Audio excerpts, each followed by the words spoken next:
¿Sabe lo que se considera conceptualmente un problema? Una situación no resuelta. Eso es un problema. Por eso es imposible que alguien no tenga problemas. Todos tenemos problemas. ¿Se acuerda que cuando estudiábamos primaria había un proceso matemático que se enseña, creo que en segundo grado, si mal no me equivoco, que se llamaban problemas?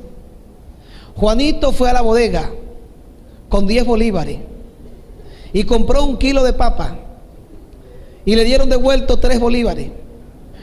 ¿Cuánto le costó el kilo de papa? ¿Se acuerda?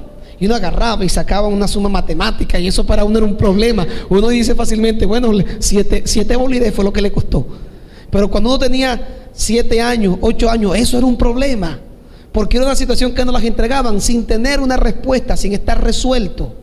Y cuando nos los entregaban sin estar resuelto y teníamos que buscarle una solución, indiscutiblemente a ese tipo de prácticas matemáticas se le llamaba problema. Es imposible que exista un ser humano sin problemas, porque los problemas son situaciones que podríamos decir son naturales. Si usted lee bien los 4 evangelios, Jesús y sus discípulos tuvieron problemas. Podemos señalar varios de ellos. Sin embargo, yo sé que usted sabe que ellos tuvieron de alguna u otra forma problemas. Problemas quizás porque eran personas totalmente distintas que tuvieron que compartir. Problemas quizás porque Judas era quien llevaba el control de la bolsa del tesoro. Problemas entre ellos. En una oportunidad dice la Biblia que discutían entre sí para saber quién sería el mayor en el reino de los cielos. Una vez Dios le entregó un problema. Jesús llegó y reunió a aquellas 5,000 personas y le dijo a los discípulos: denles ustedes de comer. Tremendo problema. No les dio ni un pan, pero les dijo: denles ustedes de comer. Díganme si eso es o no es un problema.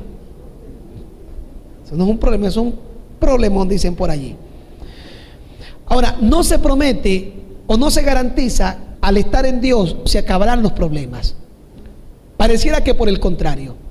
Jesús dijo en una oportunidad: he aquí que los enemigos del hombre serán los de su propia casa, porque se levantará el padre contra el hijo contra el padre, el hermano contra la hermana. Y Jesús decía: no he venido a traer paz a la tierra, vine a traer espada, vine a traer problemas. Jesús dijo: quien quiera venir en pos de mí, lo primero que tiene que hacer es negarse a sí mismo, tomar una cruz y seguirme. Eso es un problema.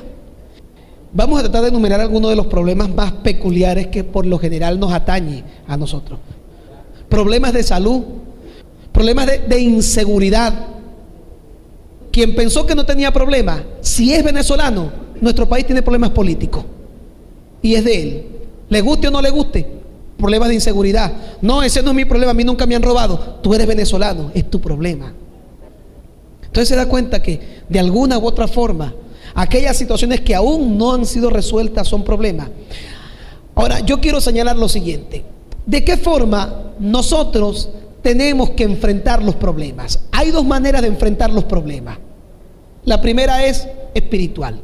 Según lo que dice Efesios capítulo 6, verso 10, nos da a entender del verso 10 en adelante que nosotros tenemos que tener una perspectiva espiritual frente a los problemas. Debemos tener conciencia del mundo espiritual frente a nuestros problemas. ¿Y qué decía el apóstol San Pablo en Efesios 6:10? Nuestra lucha no es contra sangre y carne, sino contra principados, potestades, gobernadores de las tinieblas, huestes espirituales de maldad en las regiones celestes. Mire, a veces pasamos tanto hablando de nuestro problema, pero Dios no sabe realmente nuestro problema. Pasamos toda una vida intentando resolverlo y Dios está ignorante de nuestro problema. Y a veces no entendemos que detrás de ese problema hay un mundo espiritual. Los problemas que están allí para no dejarte avanzar, los problemas que están allí para no dejarte madurar, los problemas que están allí para no dejarte crecer, los problemas que están allí para impedir que tú puedas avanzar. Entonces son obstáculos los problemas. Y si yo logro tener una perspectiva espiritual y logro ver no el problema, sino lo que está detrás del problema, lógicamente entenderé por qué el apóstol San Pablo dijo que las armas de nuestra milicia no eran carnales, pero sí poderosas en Dios para destruir fortalezas. Los problemas se comparan como fortaleza. ¿Usted quiere ver un problema encontrado bíblicamente? Vamos al libro de Josué y vamos especialmente al capítulo número 6, verso 1. ¿Cómo abre el párrafo bíblico? Ahora Jericó. Ahora, ¿qué era Jericó? Una ciudad. Y esta ciudad se convertía para los israelitas ¿en qué? En un problema. ¿Por qué era un problema? Porque ellos iban rumbo a la tierra prometida. Y el único camino para ir allá era este. No se podía volar ni se podía rodear. Era una encrucijada en donde el único lugar viable para introducirse en la tierra prometida era pasar por aquí. Y esta gente había enviado espías anteriormente a Jericó y ellos le habían prohibido pasar por su tierra. Entonces Jericó era un problema para que ellos lograran avanzar. Era un problema para que ellos lograran poseer lo que era de ellos. Era un problema para su desarrollo como nación. Entonces los problemas son obstáculos que no te permiten desarrollarte. Pero mire lo que me llama la atención. Ahora Jericó estaba cerrada. Bien cerrada. Mire, la Biblia es un libro de connotaciones literarias maravillosas. Tan maravillosas que siempre he dicho, cuando la Biblia dice una vez una cosa, es verdad, hay que prestarle atención. Pero si hace un sobreénfasis, mire, créame que eso es como usted lo está oyendo. Jesús solía usar ese tipo de expresiones como figuras retóricas. Por ejemplo, él decía, de cierto os digo. ¿Sabe lo que significa eso? Lo que te digo es verdad y es tan verdad que es verdad. Cuando la Biblia usa referencias en las que pareciera ser que hay que redunda un término o una palabra, es porque la contundencia o la veracidad de lo que se quiere dar a explicar realmente es profunda y realmente fuerte. Tan fuerte que aquí encontramos una de ellas. Dice, ahora Jericó estaba cerrada, pero ahí no concluye la frase. ¿Cómo dice? Bien cerrada. ¿Y a cuánto les ha parecido que muchas veces hay problemas cerrados? Que uno dice, esto no tiene ni pata ni cabeza por ningún lado. Esto no tiene solución. Esto es como cuando a ti te daban aquellos problemas. Ya en la parte final, cuando habías hecho los primeros problemas en primaria, ya a la final te daban unos problemas. Oye. Ahora, la Biblia está diciendo que Jericó era un problema para Israel. No solamente cerrado. Era un problema bien cerrado. ¿A cuánto les está tocando ahorita estar frente a un problema bien cerrado? ¿Ah? Que uno no le ve ni pata ni cabeza. ¿No le ha pasado? No, esto no tiene respuesta por ningún lado. Un ángel tiene que venir a resolver esto porque no hay forma, no hay recursos humanos, no hay manera en esta tierra para resolverlo. Pero nosotros tenemos al Dios que resuelve todos los problemas. Ok, lo primero entonces es darnos cuenta de que el problema tiene una respuesta espiritual. Lo segundo que quiero que analice es que la forma en la que nosotros debemos resolver los problemas no solamente deben ser espirituales, óigame bien, sino que deben ser legítimos. La Biblia nos manda a que también tengamos que tener frente al problema una posición legítima y una respuesta legítima. Mire lo que dice 2 de Timoteo capítulo 2 verso 5. También el que lucha como atleta no es coronado si no lo hace legítimamente. Ahora yo le pregunto a usted, ¿qué significa legítimamente? Como debe ser. Nosotros tenemos un marco correcto, pero si usted no se mueve dentro de marco jurídico, legal, espiritual y humanamente, no espere respuesta ni solución al problema, porque Dios es un Dios de diseños y un Dios de principios. Y estamos intentando resolver muchas cosas y estamos metidos en un problema que no se termina porque no hay acciones legítimas. ¿Y lo legítimo qué significa? Lo que es correcto, lo que es legal y cómo tienen que hacerse las cosas. Y si yo lucho como atleta, tengo que hacerlo legítimamente. Yo debo vivir bajo el marco real de lo que Dios establece según Romanos capítulo 13. Someterme a las autoridades y a los principios. Y yo sé que muchas veces cuando uno está apurado, uno quiere resolver el problema del apuro ilegítimamente. Porque estoy apurado, es un problema, tengo que llegar a las 2, pero ya son las 2:05 y el semáforo está en rojo. Y yo voy a resolver mi problema ilegítimamente, ¿sabe cómo? Comiéndome la luz. o pasándome una flecha, o comiéndome un pedazo. Muchas veces nuestra vida nunca puede tener la integridad de vida, porque detalles como eso nos hacen perder el control real de lo que somos como hijos de Dios. Dice que el que lucha como atleta debe hacerlo legítimamente. Dios no se siente agradado en la violación legal de las normas establecidas.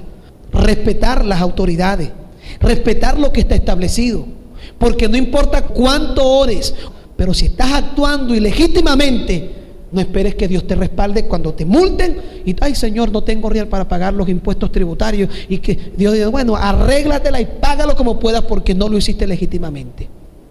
¿Cómo reacciona el mundo frente a los problemas? ¿Cómo los resuelve? Le voy a decir varias cosas por las que el mundo trata de resolver los problemas. Primero, mintiendo. Me metí en un rollo, ¿y cómo me salgo de él? Voy a decir una mentira. Segundo, desconociendo el derecho de los demás, pasando por encima del derecho personal que tienen los individuos. Número 3, amenazando.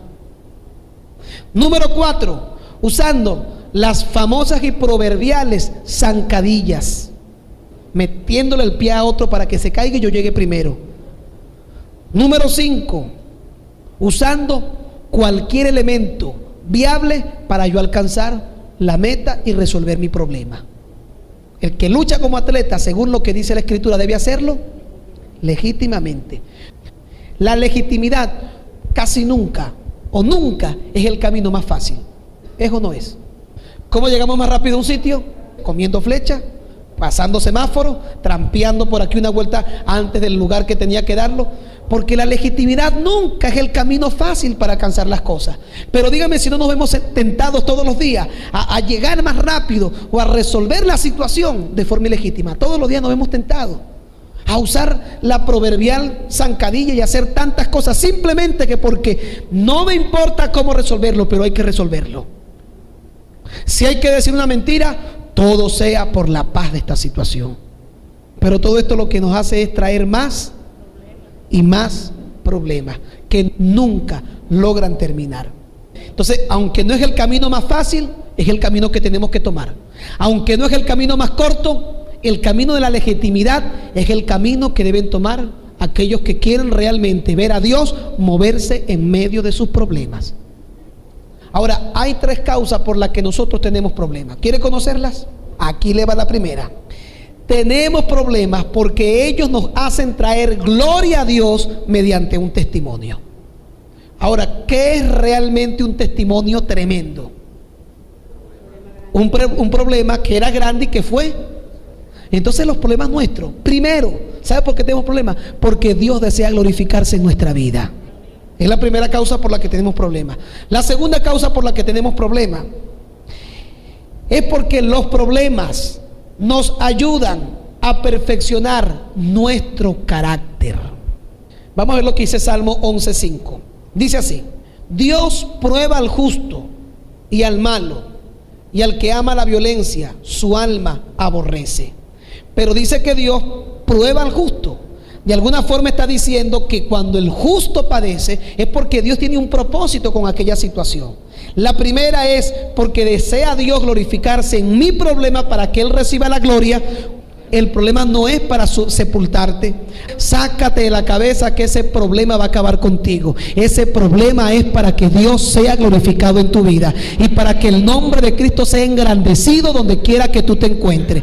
Esa dificultad grande es como lo que le pasó a Lázaro cuando murió. Y le dijeron: Señor, el que está enfermo, el que amas está enfermo. Y él dijo: esa enfermedad no es para muerte. Ese problema que usted tiene no es para muerte, es para la gloria de Dios, porque detrás de él está la mano de Dios moviéndose para bendecir nuestras vidas. Porque los problemas nos ayudan a crecer espiritualmente. Es muy probable que si tú eres una persona muy apurada, muy impaciente, Dios te ponga al lado de alguien flemático y muy impaciente, y tú dices: no aguanto a esta persona, y ese es mi problema. Pero Dios está tratando de formar en ti el carácter de Cristo, colocándote al lado de alguien con quien tú no puedes compartir normalmente la vida. Es muy probable que tengas un problema en el trabajo grave, terrible, y de repente tú dices: Señor, ¿por qué este problema? Pero resulta ser que Dios está tratando de formar en ti algo que no existe, y a través de eso tu carácter de Cristo se está formando. Los verdaderos hijos de Dios son los que bajo presión tienen manifiesto el carácter de Jesucristo en su vida.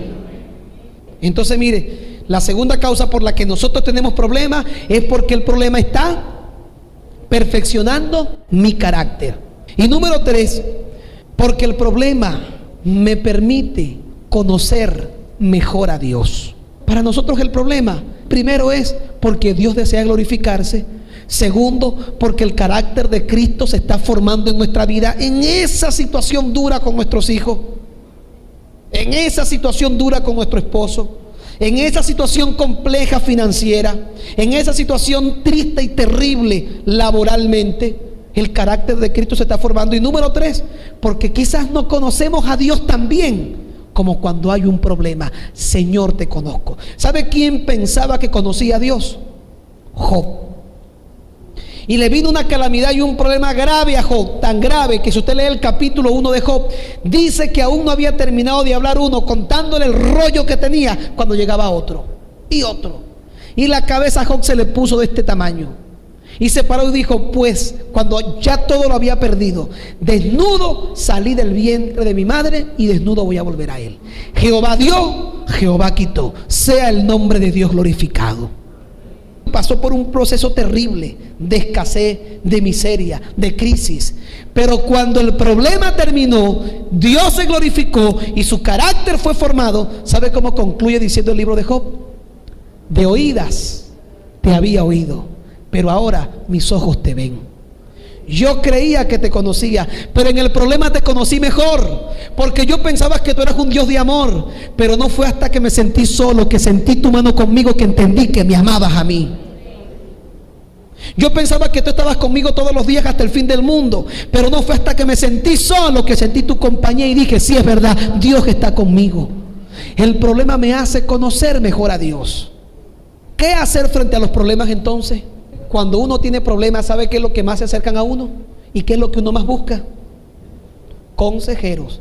Vengo a contarte, porque mira, tengo este y uno, o alguien que sabe tu problema. Mira, cuéntame cómo está esa situación. Es decir, cuando uno tiene problemas, nunca jamás hay tanta gente a tu lado para decirte qué hacer, que cuando hay problemas. Cuando estás enamorado, cuando estás enamorada, todo el mundo se quiere meter en eso. Cuando conseguiste un trabajo, todo el mundo se quiere meter en eso. Cuando hay un problema, cuando vas a comprar un carro, todo el mundo quiere decirte qué es lo que tienes que comprar. Porque cada vez que hay una situación no resuelta, es cuando más salen consejeros o cuando más buscamos consejeros. ¿O no es así? ¿Y cómo voy a hacer con esto? Mira, vengo para que tú me digas. Ahora, no siempre los consejeros tienen respuesta a nuestros problemas. En el caso de Nehemías y del salmista, le pasó como mucha gente pretende que tiene que hacer en el problema. Mire, el avestruz es un ave gigante que cuando se ve atemorizado y cuando siente que tiene problemas, ¿sabe lo que hace? Mete la cabeza en tierra. Pero el avestruz tiene cabeza de pollo, tiene mente de pollo, es tonto.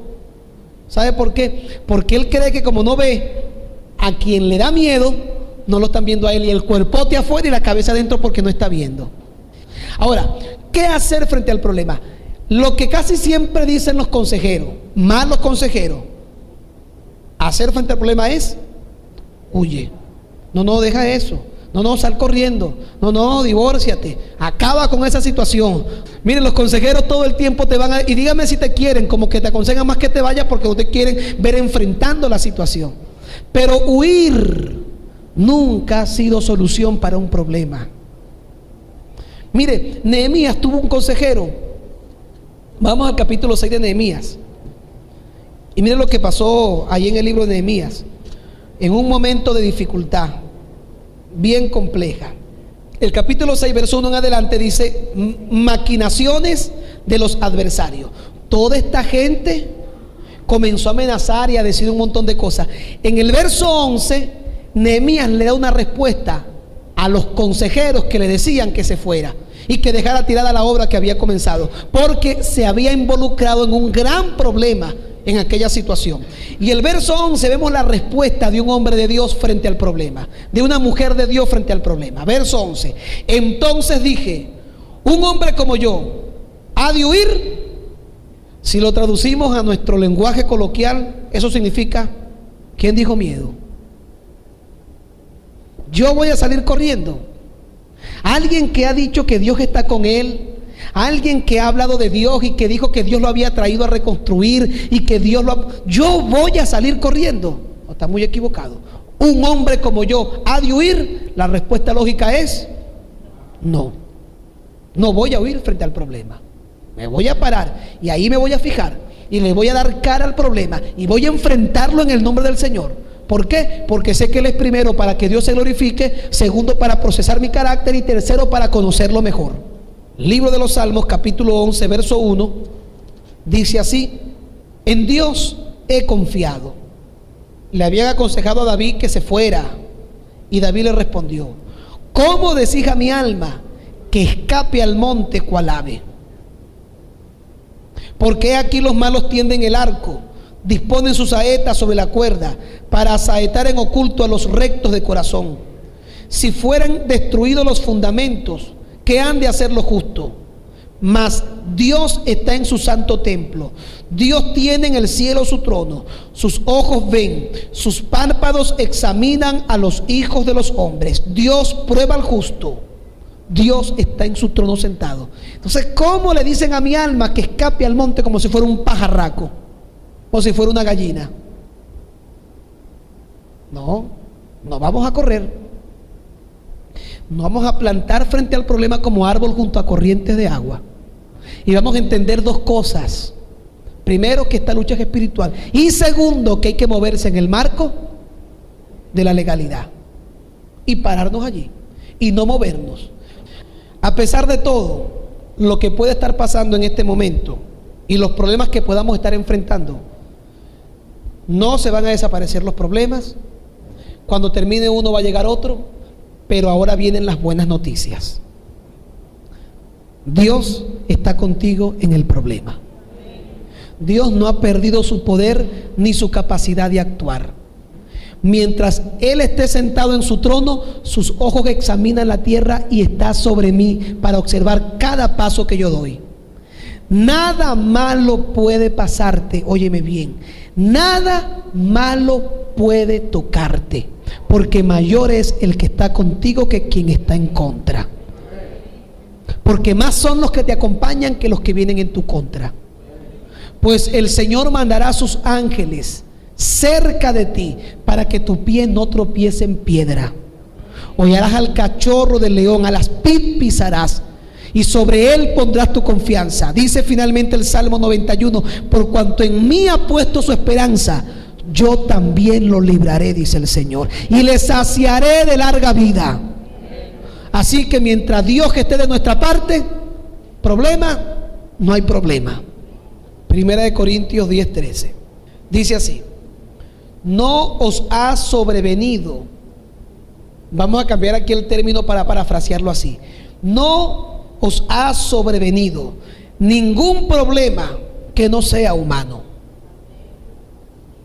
Pero fiel es Dios, que no te dejará tener problema más de lo que puedas resistir, sino que dará también juntamente con el problema la salida para que puedas soportar.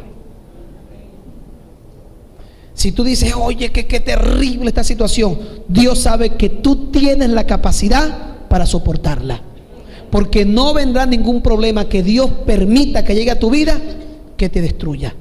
No son para destruirte los problemas. Son para que el nombre de Cristo sea glorificado, para perfeccionar nuestro carácter y para acercarnos y conocer mejor a Dios. Entonces, ¿quién dijo miedo? Los que están trabajados y cargados, Dios promete hacerlos descansar.